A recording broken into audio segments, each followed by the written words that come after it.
شروع اللہ کا نام لے کر جو بڑا مہربان نہایت رحم والا ہے۔ تمام تعریفیں اللہ کی ہیں جس نے اپنے بندے پر کتاب نازل کی اور اس میں کسی قسم کی کوئی خامی نہیں رکھی۔ ایک سیدھی سیدھی کتاب جو اس نے اس لیے نازل کی ہے کہ لوگوں کو اپنی طرف سے ایک سخت عذاب سے آگاہ کرے، اور جو مومن نیک عمل کرتے ہیں ان کو خوشخبری دے کہ انہیں بہترین اجر ملنے والا ہے جس میں وہ ہمیشہ ہمیشہ رہیں گے، اور تاکہ ان لوگوں کو متنبہ کرے جو یہ کہتے ہیں کہ اللہ نے کوئی بیٹا بنا رکھا ہے۔ اس بات کا کوئی علمی ثبوت نہ خود ان کے پاس ہے نہ ان کے باپ دادوں کے پاس تھا۔ بڑی سنگین بات ہے جو ان کے منہ سے نکل رہی ہے۔ جو کچھ وہ کہہ رہے ہیں وہ جھوٹ کے علاوہ کچھ نہیں۔ اب اے پیغمبر صلی اللہ علیہ وآلہ وسلم،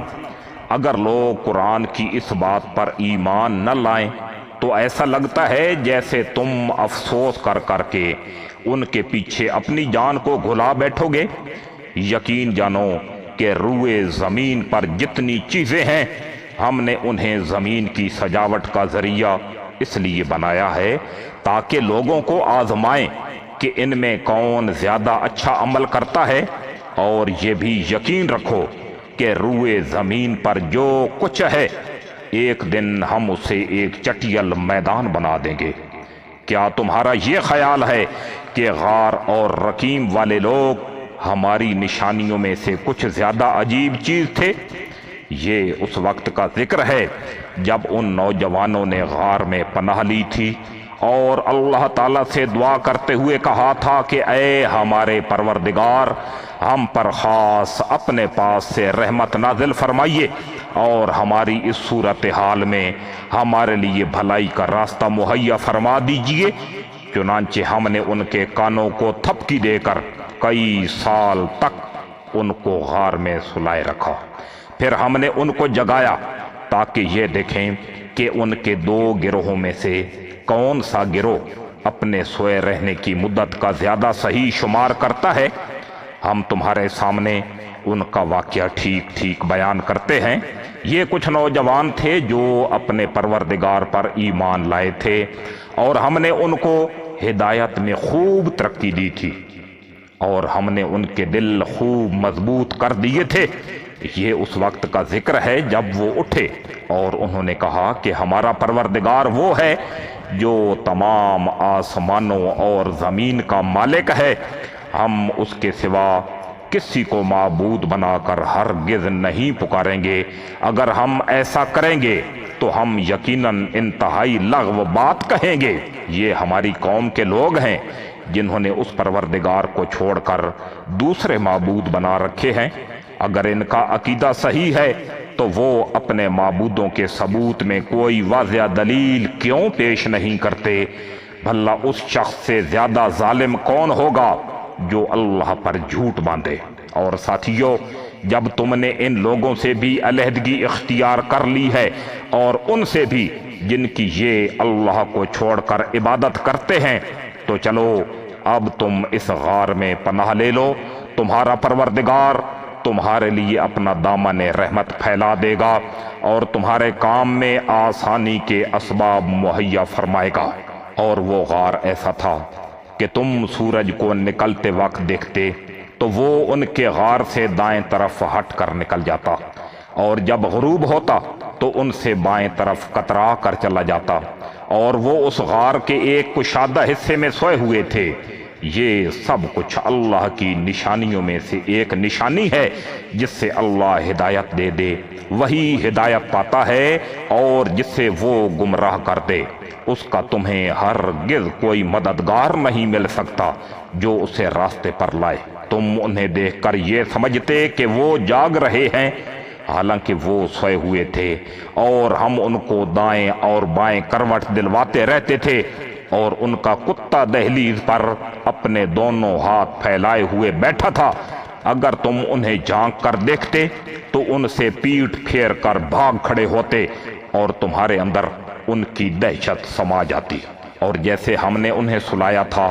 اسی طرح ہم نے انہیں اٹھا دیا تاکہ وہ آپس میں ایک دوسرے سے پوچھ گچھ کریں۔ ان میں سے ایک کہنے والے نے کہا، تم اس حالت میں کتنی دیر رہے ہوگے؟ کچھ لوگوں نے کہا، ہم 1 دن یا 1 دن سے کچھ کم نیند میں رہے ہوں گے۔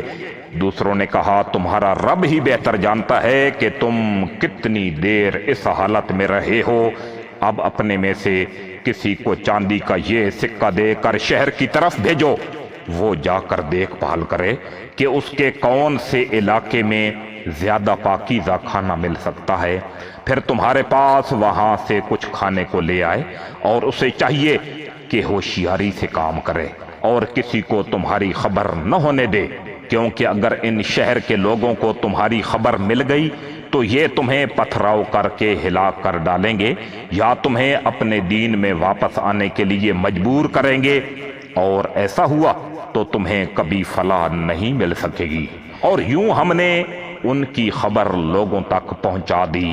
تاکہ وہ یقین سے جان لیں کہ اللہ کا وعدہ سچا ہے، نیز یہ کہ قیامت کی گھڑی آنے والی ہے، اس میں کوئی شک نہیں۔ پھر وہ وقت بھی آیا جب لوگ ان کے بارے میں آپس میں جھگڑ رہے تھے، چنانچہ کچھ لوگوں نے کہا کہ ان پر ایک عمارت بنا دو، ان کا رب ہی ان کے معاملے کو بہتر جانتا ہے۔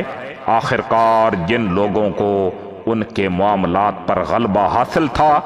انہوں نے کہا کہ ہم تو ان کے اوپر ایک مسجد ضرور بنائیں گے۔ کچھ لوگ کہیں گے کہ وہ 3 آدمی تھے اور چوتھا ان کا کتا تھا، اور کچھ کہیں گے کہ وہ 5 تھے اور چھٹا ان کا کتا تھا۔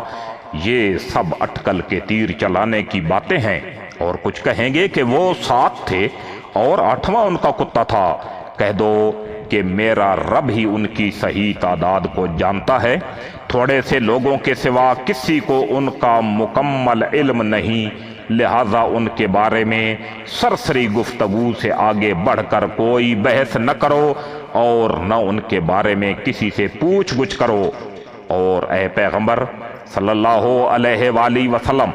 کسی بھی کام کے بارے میں کبھی یہ نہ کہو کہ میں یہ کام کل کر لوں گا، ہاں یہ کہو کہ اگر اللہ چاہے گا تو کر لوں گا، اور جب کبھی بھول جاؤ تو اپنے رب کو یاد کر لو اور کہو، مجھے امید ہے کہ میرا رب کسی ایسی بات کی طرف رہنمائی کر دے جو ہدایت میں اس سے بھی زیادہ قریب ہو۔ اور وہ اصحاب کہف اپنے غار میں 300 سال اور مزید 9 سال یعنی 309 سال تک سوتے رہے۔ اگر کوئی اس میں بحث کرے تو کہہ دو کہ اللہ ہی بہتر جانتا ہے کہ وہ کتنی مدت سوتے رہے۔ آسمانوں اور زمین کے تمام بھید اسی کے علم میں ہیں، وہ کتنا دیکھنے والا اور کتنا سننے والا ہے، اس کے سوا ان کا کوئی رکھوالا نہیں ہے، اور وہ اپنی حکومت میں کسی کو شریک نہیں کرتا۔ اور اے پیغمبر صلی اللہ علیہ وآلہ وسلم، تم پر تمہارے پروردگار کی طرف سے وحی کے ذریعے جو کتاب بھیجی گئی ہے اسے پڑھ کر سنا دو۔ کوئی نہیں ہے جو اس کی باتوں کو بدل سکے، اور اس سے چھوڑ کر تمہیں ہرگز پناہ کی جگہ نہیں مل سکتی۔ اور اپنے آپ کو استقامت سے ان لوگوں کے ساتھ رکھو جو صبح و شام اپنے رب کو اس لیے پکارتے ہیں کہ وہ اس کی خوشنودی کے طلبگار ہیں، اور تمہاری آنکھیں دنیاوی زندگی کی خوبصورتی کی تلاش میں ایسے لوگوں سے ہٹنے نہ پائیں، اور کسی ایسے شخص کا کہنا مت مانو جس کے دل کو ہم نے اپنی یاد سے غافل کر رکھا ہے، اور جو اپنی خواہشات کے پیچھے پڑا ہوا، اور جس کا معاملہ حد سے گزر چکا ہے۔ اور کہہ دو کہ حق تو تمہارے رب کی طرف سے آ چکا ہے،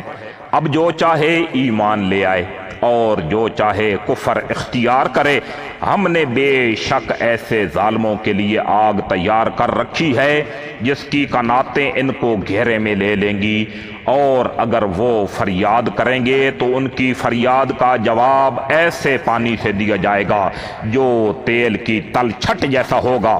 اور چہروں کو بھون کر رکھ دے گا۔ کیسا بدترین پانی اور کیسی بری آرام گاہ! البتہ جو لوگ ایمان لائے اور انہوں نے نیک عمل کیے تو یقیناً ہم ایسے لوگوں کے اجر کو ضائع نہیں کرتے جو اچھی طرح عمل کریں۔ یہ وہ لوگ ہیں جن کے لیے ہمیشہ رہنے والے باغات ہیں، ان کے نیچے سے نہریں بہتی ہوں گی، ان کو وہاں سونے کے کنگنوں سے مزین کیا جائے گا، وہ اونچی مسندوں پر تکیہ لگائے ہوئے باریک اور دبیز ریشم کے سبز کپڑے پہنے ہوں گے۔ کتنا بہترین اجر اور کیسی حسین آرام گاہ۔ اور اے پیغمبر صلی اللہ علیہ وآلہ وسلم، ان لوگوں کے سامنے ان دو آدمیوں کی مثال پیش کرو جن میں سے ایک کو ہم نے انگوروں کے 2 باغ دے رکھے تھے اور ان کو کھجور کے درختوں سے گھیرا ہوا تھا، اور ان دونوں باغوں کے درمیان کھیتی لگائی ہوئی تھی، دونوں باغ پورا پورا پھل دیتے تھے اور کوئی باغ پھل دینے میں کوئی کمی نہیں چھوڑتا تھا، اور ان دونوں کے درمیان ہم نے ایک نہر جاری کر دی تھی۔ اور اس شخص کو خوب دولت حاصل ہوئی تو وہ اپنے ساتھی سے باتیں کرتے ہوئے کہنے لگا کہ میرا مال بھی تم سے زیادہ ہے اور میرا جتھ یعنی میری جماعت بھی تم سے زیادہ مضبوط ہے، اور وہ اپنی جان پر ستم ڈھاتا ہوا اپنے باغ میں داخل ہوا، کہنے لگا میں نہیں سمجھتا کہ یہ باغ کبھی بھی تباہ ہوگا، اور میرا خیال یہ ہے کہ قیامت کبھی نہیں آئے گی، اور اگر کبھی مجھے اپنے رب کے پاس واپس بھیجا بھی گیا تب بھی مجھے یقین ہے کہ مجھے اس سے بھی زیادہ اچھی جگہ ملے گی۔ اس کے ساتھی نے اس سے باتیں کرتے ہوئے کہا کیا تم اس ذات کے ساتھ کفر کا معاملہ کر رہے ہو جس نے تمہیں مٹی سے اور پھر نطفے سے پیدا کیا، پھر تمہیں ایک اچھا خاصا انسان بنا دیا؟ جہاں تک میرا تعلق ہے میں تو یہ عقیدہ رکھتا ہوں کہ اللہ میرا پروردگار ہے، اور میں اپنے پروردگار کے ساتھ کسی کو شریک نہیں مانتا۔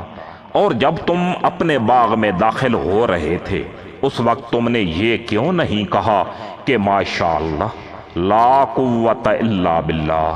جو اللہ چاہتا ہے وہی ہوتا ہے، اللہ کی توفیق کے بغیر کسی میں کوئی طاقت نہیں۔ اگر تمہیں یہ نظر آ رہا ہے کہ میری دولت اور اولاد تم سے کم ہے تو میرے رب سے کچھ بعید نہیں ہے کہ وہ مجھے تمہارے باغ سے بہتر چیز عطا فرما دے اور تمہارے اس باغ پر کوئی آسمانی آفت بھیج دے جس سے وہ چکنے میدان میں تبدیل ہو کر رہ جائے یا اس کا پانی زمین میں اتر جائے، پھر تم اس سے تلاش بھی نہ کر سکو۔ اور پھر ہوا یہ کہ اس کی ساری دولت عذاب کے گھیرے میں آ گئی، اور صبح ہوئی تو اس حالت میں کہ اس نے باغ پر جو کچھ خرچ کیا تھا وہ اس پر ہاتھ ملتا رہ گیا، جبکہ اس کا باغ اپنی ٹہنیوں میں گرا پڑا تھا، اور وہ کہہ رہا تھا کاش میں نے اپنے رب کے ساتھ کسی کو شریک نہ مانا ہوتا، اور اس سے کوئی ایسا جتھ میسر نہ آیا جو اللہ کو چھوڑ کر اس کی مدد کرتا، اور نہ وہ خود اس قابل تھا کہ اپنا دفاع کر سکے۔ ایسے موقع پر آدمی کو پتہ چلتا ہے کہ مدد کا سارا اختیار سچے اللہ کو حاصل ہے، وہی ہے جو بہتر ثواب دیتا اور بہتر انجام دکھاتا ہے۔ اور ان لوگوں سے دنیاوی زندگی کی یہ مثال بھی بیان کر دو کہ وہ ایسی ہے جیسے ہم نے آسمان سے پانی برسایا تو اس سے زمین کا سبزہ خوب گھنا ہو گیا، پھر وہ ایسا ریزہ ریزہ ہوا کہ اس سے ہوائیں اڑا لے جاتی ہیں، اور اللہ ہر چیز پر مکمل قدرت رکھتا ہے۔ مال اور اولاد دنیاوی زندگی کی زینت ہیں، اور جو نیکیاں پائیدار رہنے والی ہیں وہ تمہارے رب کے نزدیک ثواب کے اعتبار سے بھی بہتر ہیں اور امید وابستہ کرنے کے لیے بھی بہتر۔ اور اس دن کا دھیان رکھو جس دن ہم پہاڑوں کو چلائیں گے اور تم زمین کو دیکھو گے کہ وہ کھلی پڑی ہے یعنی پھٹی پڑی ہے، اور ہم ان سب کو گھیر کر اکٹھا کر دیں گے اور ان میں سے کسی ایک کو بھی نہیں چھوڑیں گے، اور سب کو تمہارے رب کے سامنے صف باندھ کر پیش کیا جائے گا۔ آخر تم ہمارے پاس اسی طرح آ گئے جس طرح ہم نے تمہیں پہلی بار پیدا کیا تھا، اس کے برعکس تمہارا دعویٰ یہ تھا کہ ہم تمہارے لیے یہ مقرر وقت کبھی نہیں لائیں گے، اور اعمال کی کتاب سامنے رکھ دی جائے گی، چنانچہ تم مجرموں کو دیکھو گے کہ وہ اس کے مدرجات سے خوف زدہ ہیں اور کہہ رہے ہیں کہ ہائے ہماری بربادی۔ یہ کیسی کتاب ہے جس نے ہمارا کوئی چھوٹا یا بڑا عمل ایسا نہیں چھوڑا جس کا مکمل احاطہ نہ کر لیا ہو، اور وہ اپنا سارا کیا دھرا اپنے سامنے موجود پائیں گے، اور تمہارا پروردگار کسی پر کوئی ظلم نہیں کرے گا۔ اور وہ وقت یاد کرو جب ہم نے فرشتوں سے کہا تھا کہ آدم کے آگے سجدہ کرو، چنانچہ سب نے سجدہ کیا سوائے ابلیس کے، وہ جنات میں سے تھا، چنانچہ اس نے اپنے رب کے حکم کی نافرمانی کی۔ کیا پھر بھی تم میرے بجائے اسے اور اس کی ذریت کو اپنا رکھوالا بناتے ہو؟ حالانکہ وہ سب تمہارے دشمن ہیں۔ اللہ تعالیٰ کا کتنا برا متبادل ہے جو ظالموں کو ملا ہے۔ میں نے نہ آسمانوں اور زمین کی تخلیق کے وقت ان کو حاضر کیا تھا، نہ خود ان کو پیدا کرتے وقت، اور میں ایسا نہیں ہوں کہ گمراہ کرنے والوں کو دست و بازو بناؤں۔ اور اس دن کا دھیان کرو جب اللہ ان مشرکوں سے کہے گا کہ ذرا پکارو ان کو جنہیں تم نے میری خدائی میں شریک سمجھ رکھا تھا، چنانچہ وہ پکاریں گے لیکن وہ ان کا کوئی جواب نہیں دیں گے، اور ہم ان کے درمیان ایک مہلک آڑ حائل کر دیں گے، اور مجرم لوگ آگ کو دیکھیں گے تو سمجھ جائیں گے کہ انہیں اسی میں گرنا ہے، اور اس سے بچ نکلنے کا کوئی راستہ نہیں پائیں گے۔ اور ہم نے لوگوں کے فائدے کے لیے اس طرح قرآن میں طرح طرح سے ہر قسم کے مضامین بیان کیے ہیں، اور انسان ہے کہ جھگڑا کرنے میں ہر چیز سے بڑھ گیا ہے۔ اور جب لوگوں کے پاس ہدایت آ چکی تو اب انہیں ایمان لانے اور اپنے رب سے معافی مانگنے سے اس مطالبے کے سوا کوئی اور چیز نہیں روک رہی کہ ان کے ساتھ بھی پچھلے لوگوں جیسے واقعات پیش آ جائیں، یا عذاب ان کے بالکل سامنے آ کھڑا ہو۔ اور ہم پیغمبروں کو صرف اس لیے بھیجتے ہیں کہ وہ مومنوں کو خوشخبری دیں اور کافروں کو عذاب سے متنبہ کریں، اور جن لوگوں نے کفر اپنا لیا ہے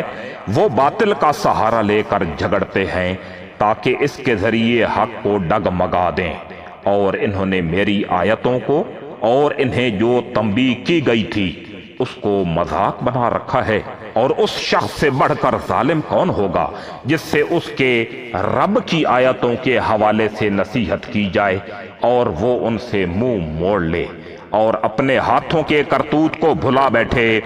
حقیقت یہ ہے کہ ہم نے ان لوگوں کے کرتوت کی وجہ سے ان کے دلوں پر غلاف چڑھا دیے ہیں، جن کی وجہ سے وہ اس قرآن کو نہیں سمجھتے، اور ان کے کانوں میں ڈانٹ لگا دی ہے، اور اگر تم انہیں ہدایت کی طرف بلاؤ تب بھی وہ صحیح راستے پر ہرگز نہیں آئیں گے۔ اور تمہارا پروردگار بہت بخشنے والا بڑا رحمت والا ہے۔ جو کمائی انہوں نے کی ہے اگر وہ اس کی وجہ سے انہیں پکڑنے پر آتا تو ان کو جلد ہی عذاب دے دیتا، لیکن ان کے لیے ایک وقت مقرر ہے جس سے بچنے کے لیے انہیں کوئی پناہ گاہ نہیں ملے گی۔ یہ ساری بستیاں تمہارے سامنے ہیں۔ جب انہوں نے ظلم کی روش اپنائی تو ہم نے ان کو ہلاک کر ڈالا، اور ان کی ہلاکت کے لیے بھی ہم نے ایک وقت مقرر کیا ہوا تھا۔ اور اس وقت کا ذکر سنو جب موسیٰ علیہ السلام نے اپنے نوجوان شاگرد سے کہا تھا کہ میں اس وقت تک اپنا سفر جاری رکھوں گا جب تک 2 سمندروں کے سنگم پر نہ پہنچ جاؤں، ورنہ برسوں چلتا رہوں گا۔ چنانچہ جب وہ ان کے سنگم پر پہنچے تو دونوں اپنی مچھلی کو بھول گئے، اور اس نے سمندر میں ایک سرنگ کی طرح کا راستہ بنا لیا۔ پھر جب دونوں آگے نکل گئے تو موسیٰ علیہ السلام نے اپنے نوجوان سے کہا کہ ہمارا ناشتہ لاؤ۔ سچی بات یہ ہے کہ ہمیں اس سفر میں بڑی تھکاوٹ لاحق ہو گئی ہے۔ اس نے کہا بھلا بتائیے۔ عجیب قصہ ہو گیا، جب ہم اس چٹان پر ٹھہرے تھے تو میں مچھلی کا آپ سے ذکر کرنا بھول گیا، اور شیطان کے سوا کوئی نہیں ہے جس نے مجھ سے اس کا تذکرہ کرنا بھلایا ہو، اور اس مچھلی نے تو بڑے عجیب طریقے پر دریا میں اپنی راہ لے لی تھی۔ موسیٰ علیہ السلام نے کہا اسی بات کی تو ہمیں تلاش تھی۔ چنانچہ دونوں اپنے قدموں کے نشان دیکھتے ہوئے واپس لوٹے۔ تب انہیں ہمارے بندوں میں سے ایک بندہ ملا جس کو ہم نے اپنی خصوصی رحمت سے نوازا تھا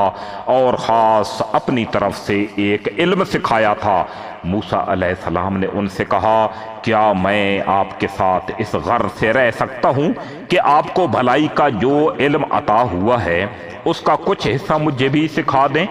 انہوں نے کہا مجھے یقین ہے کہ آپ میرے ساتھ رہنے پر صبر نہیں کر سکیں گے، اور جن باتوں کی آپ کو پوری واقفیت نہیں ہے ان پر آپ صبر کر بھی کیسے سکتے ہیں؟ موسیٰ علیہ السلام نے کہا انشاءاللہ آپ مجھے صابر پائیں گے اور میں آپ کے کسی حکم کی خلاف ورزی نہیں کروں گا۔ انہوں نے کہا اچھا، اگر آپ میرے ساتھ چلتے ہیں تو جب تک میں خود ہی آپ سے کسی بات کا تذکرہ شروع نہ کروں آپ مجھ سے کسی بھی چیز کے بارے میں سوال نہ کریں۔ چنانچہ دونوں روانہ ہو گئے، یہاں تک کہ جب دونوں ایک کشتی میں سوار ہوئے تو ان صاحب نے کشتی میں چھید کر دیا، یعنی سوراخ کر دیا۔ موسیٰ علیہ السلام بولے ارے کیا آپ نے اس میں چھید کر دیا تاکہ سارے کشتی والوں کو ڈبو ڈالیں؟ یہ تو آپ نے بڑا خوفناک کام کیا۔ انہوں نے کہا کیا میں نے کہا نہیں تھا کہ آپ میرے ساتھ رہ کر صبر نہیں کر سکیں گے؟ موسیٰ علیہ السلام نے کہا مجھ سے جو بھول ہو گئی اس پر میری گرفت نہ کیجیے اور میرے کام کو زیادہ مشکل نہ بنائیے۔ وہ دونوں پھر روانہ ہو گئے، یہاں تک کہ ان کی ملاقات ایک لڑکے سے ہوئی اور ان صاحب نے اسے قتل کر ڈالا۔ موسیٰ علیہ السلام بول اٹھے ارے کیا آپ نے ایک پاکیزہ جان کو ہلاک کر دیا جبکہ اس نے کسی کی جان نہیں لی تھی جس کا بدلہ اس سے لیا جائے؟ یہ تو آپ نے بہت ہی برا کام کیا۔ انہوں نے کہا کیا میں نے آپ سے نہیں کہا تھا کہ آپ میرے ساتھ رہنے پر صبر نہیں کر سکیں گے؟ موسیٰ علیہ السلام بولے اگر اب میں آپ سے کوئی بات پوچھوں تو آپ مجھے اپنے ساتھ نہ رکھیے، یقیناً آپ میری طرف سے عذر کی حد کو پہنچ گئے ہیں۔ چنانچہ وہ دونوں پھر روانہ ہو گئے، یہاں تک کہ جب ایک بستی والوں کے پاس پہنچے تو اس کے باشندوں سے کھانا مانگا تو ان لوگوں نے ان کی مہمانی کرنے سے انکار کر دیا۔ پھر انہیں وہاں ایک دیوار ملی جو گر رہی تھی، ان صاحب نے اسے کھڑا کر دیا۔ موسیٰ علیہ السلام نے کہا اگر آپ چاہتے تو اس کام پر کچھ اجرت لے لیتے جس سے ہمارے کھانے کا بھی انتظام ہو سکتا تھا۔ انہوں نے کہا لیجئے، میرے اور آپ کے درمیان جدائی کا وقت آ گیا، اب میں آپ کو ان باتوں کا مقصد بتائے دیتا ہوں جن پر آپ سے صبر نہیں ہو سکا۔ جہاں تک کشتی کا تعلق ہے وہ کچھ غریب آدمیوں کی تھی جو دریا میں مزدوری کرتے تھے۔ میں نے چاہا کہ اس میں کوئی عیب پیدا کر دوں کیونکہ ان کے آگے ایک بادشاہ تھا جو ہر اچھی کشتی کو زبردستی چھین کر رکھ لیا کرتا تھا، اور لڑکے کا معاملہ یہ تھا کہ اس کے ماں باپ مومن تھے اور ہمیں اس بات کا اندیشہ تھا کہ یہ لڑکا ان دونوں کو سرکشی اور کفر میں نہ پھنسا دے۔ چنانچہ ہم نے یہ چاہا کہ ان کا پروردگار انہیں اس لڑکے کے بدلے ایسی اولاد دے جو پاکیزگی میں بھی اس سے بہتر ہو اور حسن سلوک میں بھی اس سے بڑی ہوئی ہو۔ رہی یہ دیوار تو وہ اس شہر میں رہنے والے 2 یتیم لڑکوں کی تھی،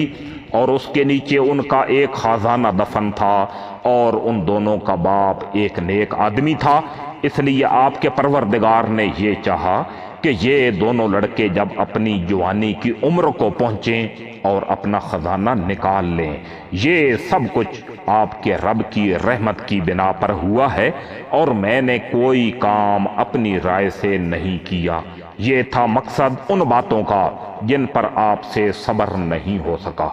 اور یہ لوگ تم سے ذوالقرنین کے بارے میں پوچھتے ہیں، کہہ دو کہ میں ان کا کچھ حال تمہیں پڑھ کر سناتا ہوں واقعہ یہ ہے کہ ہم نے ان کو زمین میں اقتدار بخشا تھا اور انہیں ہر کام کے وسائل عطا کیے تھے، جس کے نتیجے میں وہ ایک راستے کے پیچھے چل پڑے، یہاں تک کہ جب وہ سورج کے ڈوبنے کی جگہ پہنچے تو انہیں دکھائی دیا کہ وہ ایک دلدل جیسے سیاہ چشمے میں ڈوب رہا ہے، اور وہاں انہیں ایک قوم ملی۔ ہم نے ان سے کہا، اے ذوالقرنین، تمہارے پاس دو راستے ہیں، یا تو ان لوگوں کو سزا دو یا پھر ان کے معاملے میں اچھا رویہ اختیار کرو۔ انہوں نے کہا، ان میں سے جو کوئی ظلم کا راستہ اختیار کرے گا اسے تو ہم سزا دیں گے، پھر اسے اپنے رب کے پاس پہنچا دیا جائے گا اور وہ اسے سخت عذاب دے گا۔ البتہ جو کوئی ایمان لائے گا اور نیک عمل کرے گا تو وہ بدلے کے طور پر اچھے انجام کا مستحق ہوگا، اور ہم بھی اس کو اپنا حکم دیتے وقت آسانی کی بات کہیں گے۔ اس کے بعد وہ ایک اور راستے کے پیچھے چل پڑے، یہاں تک کہ جب وہ سورج کے طلوع ہونے کی جگہ پہنچے تو انہوں نے دیکھا کہ وہ ایک ایسی قوم پر طلوع ہو رہا ہے جس سے ہم نے اس کی دھوپ سے بچنے کے لیے کوئی اوٹ مہیا نہیں کی تھی۔ واقعہ اسی طرح ہوا، اور ذوالقرنین کے پاس جو کچھ ساز و سامان تھا ہمیں اس کی پوری خبر تھی۔ اس کے بعد وہ ایک اور راستے کے پیچھے چل پڑے، یہاں تک کہ جب وہ دو پہاڑوں کے درمیان پہنچے تو انہیں ان پہاڑوں سے پہلے کچھ لوگ ملے جن کے بارے میں ایسا لگتا تھا کہ وہ کوئی بات نہیں سمجھتے۔ انہوں نے کہا، اے ذوالقرنین، یاجوج اور ماجوج اس زمین میں فساد پھیلانے والے لوگ ہیں، تو کیا ہم آپ کو کچھ مال کی پیشکش کر سکتے ہیں جس کے بدلے آپ ہمارے اور ان کے درمیان کوئی دیوار بنا دیں؟ ذوالقرنین نے کہا، اللہ نے مجھے جو اقتدار عطا فرمایا ہے وہی میرے لیے بہتر ہے، لہذا تم لوگ ہاتھ پاؤں کی طاقت سے میری مدد کرو تو میں تمہارے اور ان کے درمیان ایک مضبوط دیوار بنا دوں گا۔ مجھے لوہے کی چادریں لا کر دو۔ یہاں تک کہ جب انہوں نے درمیانی خلا کو پاٹ کر یعنی پر کر کے دونوں پہاڑی سروں کو ایک دوسرے سے ملا دیا تو کہا کہ اب آگ دہکاؤ۔ یہاں تک کہ جب اس دیوار کو لال انگارہ کر دیا تو کہا کہ پگھلا ہوا تانبا لاؤ، اب میں اس پر انڈے دوں گا۔ چنانچہ وہ دیوار ایسی بن گئی کہ یاجوج ماجوج نہ اس پر چڑھنے کی طاقت رکھتے تھے اور نہ اس میں کوئی سوراخ بنا سکتے تھے۔ ذوالقرنین نے کہا، یہ میرے رب کی رحمت ہے کہ اس نے ایسی دیوار بنانے کی توفیق دی۔ پھر میرے رب نے جس وقت کا وعدہ کیا ہے، جب وہ وقت آئے گا تو وہ اس دیوار کو ڈھا کر زمین کے برابر کر دے گا، اور میرے رب کا وعدہ بالکل سچا ہے۔ اور اس دن ہم ان کی یہ حالت کر دیں گے کہ وہ موجوں کی طرح ایک دوسرے سے ٹکرا رہے ہوں گے، اور سور پھونکا جائے گا تو ہم سب کو ایک ساتھ جمع کر لیں گے، اور اس دن ہم دوزخ کو ان کافروں کے سامنے کھلی آنکھوں لے آئیں گے جن کی آنکھوں پر دنیا میں میری نصیحت کی طرف سے پردہ پڑا ہوا تھا اور جو سننے کی صلاحیت نہیں رکھتے تھے۔ جن لوگوں نے کفر اپنا لیا ہے، کیا وہ پھر بھی یہ سمجھتے ہیں کہ مجھے چھوڑ کر میرے ہی بندوں کو اپنا رکھوالا بنا لیں گے؟ یقین رکھو کہ ہم نے ایسے کافروں کی مہمانی کے لیے دوزخ تیار کر رکھی ہے۔ کہہ دو کہ کیا ہم تمہیں بتائیں کہ کون لوگ ہیں جو اپنے اعمال میں سب سے زیادہ ناکام ہیں؟ یہ وہ لوگ ہیں کہ دنیاوی زندگی میں ان کی ساری دوڑ دھوپ سیدھے راستے سے بھٹکی رہی، اور وہ سمجھتے رہے کہ وہ بہت اچھا کام کر رہے ہیں۔ یہ وہی لوگ ہیں جنہوں نے اپنے مالک کی آیتوں کا اور اس کے سامنے پیش ہونے کا انکار کیا، اس لیے ان کا تمام کیا دھرا غارت ہو گیا۔ چنانچہ قیامت کے دن ہم ان کا کوئی وزن شمار نہیں کریں گے۔ یہ ہے جہنم کی شکل میں ان کی سزا، کیونکہ انہوں نے کفر کی روش اختیار کی تھی اور میری آیتوں اور میرے پیغمبروں کا مذاق اڑایا تھا۔ دوسری طرف جو لوگ ایمان لائے ہیں اور جنہوں نے نیک عمل کیے ہیں ان کی مہمانی کے لیے بے شک فردوس کے باغ ہوں گے جن میں وہ ہمیشہ رہیں گے اور وہ وہاں سے کہیں اور جانا نہیں چاہیں گے۔ اے پیغمبر صلی اللہ علیہ وآلہ وسلم، لوگوں سے کہہ دو کہ اگر میرے رب کی باتیں لکھنے کے لیے سمندر روشنائی بن جائے، یعنی سمندر سیاہی بن جائے، تو میرے رب کی باتیں ختم نہیں ہوں گی کہ اس سے پہلے سمندر خشک ہو چکا ہوگا، چاہے اس سمندر کی کمی پوری کرنے کے لیے ہم ویسا ہی ایک اور سمندر کیوں نہ لے آئیں۔ کہہ دو کہ میں تو تم ہی جیسا ایک انسان ہوں، البتہ مجھ پر یہ وحی آتی ہے کہ تم سب کا خدا بس ایک خدا ہے، لہذا جس کسی کو اپنے مالک سے جا ملنے کی امید ہو اس سے چاہیے کہ وہ نیک عمل کرے اور اپنے مالک کی عبادت میں کسی اور کو شریک نہ ٹھہرائے۔